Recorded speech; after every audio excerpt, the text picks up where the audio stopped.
Now, this problem of women not working their fair share of hours certainly isn't limited to the field of healthcare. We never seem to hear the end of complaints about the 77 cents on the dollar gender pay gap. And yet most of the available statistics show that women in the West only work around 85% of the weekly hours that their male counterparts work. This means that without even looking into the specifics of job selection like the rates of male nurse anaesthetists or female miners, a whole 2/3 of the so-called gender pay gap is simply explained by women working less hours on average than men. When women complain about pay equality, what they are really saying is that they want to be paid the same 40-hour wage that men get for doing only 35 hours of work. And it doesn't stop there. This gender hours worked per week gap gets substantially wider depending on the conditions of the family home. I stumbled upon this little article some time ago which contains some very interesting statistics on the hours of single breadwinner households. Breadwinners is in scare quotes, and we'll get to the reason for that momentarily. Quote, "The research found that stay-at-home father arrangements made up 4% or 75,000 of the two-parent heterosexual families in Australia, while stay-at-home mothers accounted for 31%. Stay-at-home fathers and working mothers spent 19 and 21 hours a week on childcare respectively. These fathers did 28 hours of housework and working mothers did 23. Australian Institute of Family Studies Senior Research Fellow Dr. Jennifer Baxter said the fact that breadwinning mothers worked less than their male counterparts, an average of 35 and 51 hours a week respectively, could help explain it." End quote. Now, to put that into perspective, under Australian workplace law, full-time employment is considered to start at about 38 hours a week. Yeah, these so-called breadwinning mothers aren't even averaging full-time gainful employment compared to their male counterparts who are averaging, not reaching a maximum peak, but averaging 51 hours a week. That is 8.5 hours a day, 6 days a week average. Care to guess the title of this article? "Stay-at-home fathers do less childcare than working mothers," research shows. In an article which covers the fact that breadwinning fathers are spending almost 50% more time per week working to support their families compared with their female counterparts, the focus of the article is apparently the great humanitarian injustice that these so-called breadwinning mothers are spending a whole 2 extra hours a week playing with the baby. Actually, since the overarching theme of this video is women's overall contribution to society, let's just do some quick dirty napkin maths on the numbers in this article and compare the collective contributions of those single breadwinner family groups. If 75,000 families have stay-at-home fathers, and that is 4% of the total, then 31% would be 581,250 families with a stay-at-home mother. 75,000 stay-at-home fathers multiplied by the 35 hours a week that breadwinning mothers work, and 581,250 stay-at-home mothers multiplied by the 51 hours a week that breadwinning fathers work. Across this group, men are collectively working 29,643,750 hours a week. Comparatively, women are only working 2,625,000 hours a week. So across Australia's total 656,250 single breadwinner families, men are working over 11 times the number of hours per week that women work. 11 times. I mean, that is just fucking mind-blowing. You see all these articles complaining about young men's apparent failure to launch in modern society, but holy fuck, how does that even factor in with a gender discrepancy like this? With most statistical comparisons between the genders, you expect differences of 10 or 20%, maybe 50% tops, but man, 11-fold across single breadwinner families. That is a whole order of magnitude. Even I'm shocked at that number. Forget failure to launch. This is like a collective failure on the part of women, so fucking lazy they wouldn't even turn on the television and watch the launch from the comfort of their couch.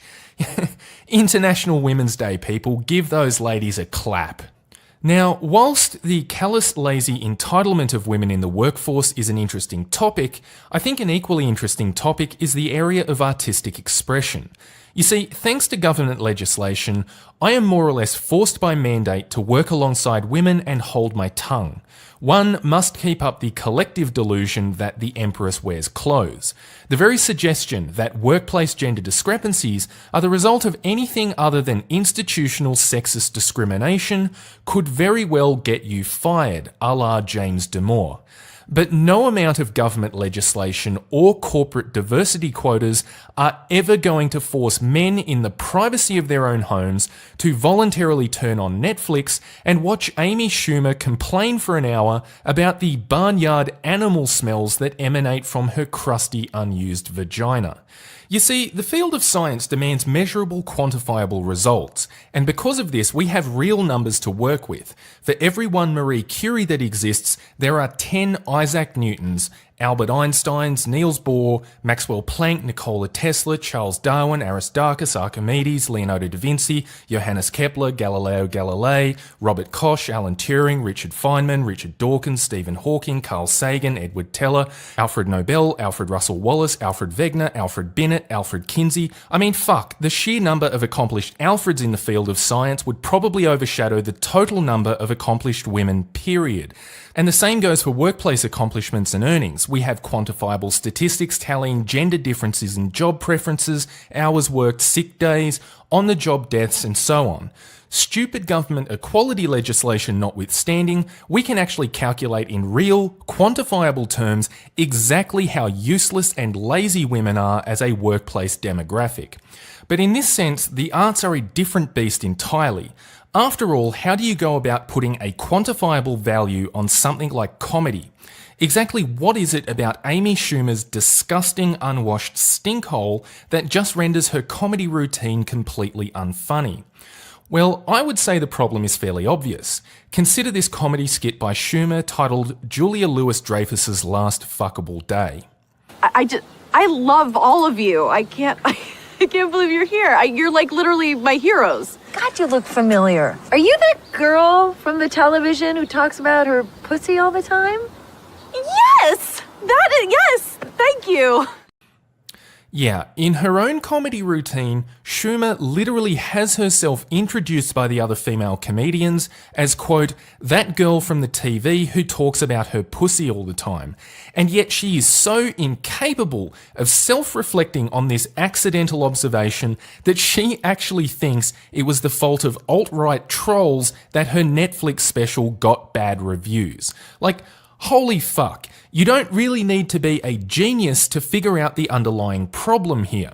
If Bill Hicks or George Carlin or Eddie Murphy or Bill Burr or Louis C.K. only ever made juvenile, vulgar jokes about how bad their dick cheese smells, do you really think they would have gained mainstream popularity? Men are essentially polymaths and their comedy routines reflect this. Their jokes tend to satirically explore the darker and more irrational aspects of human nature and human institutions.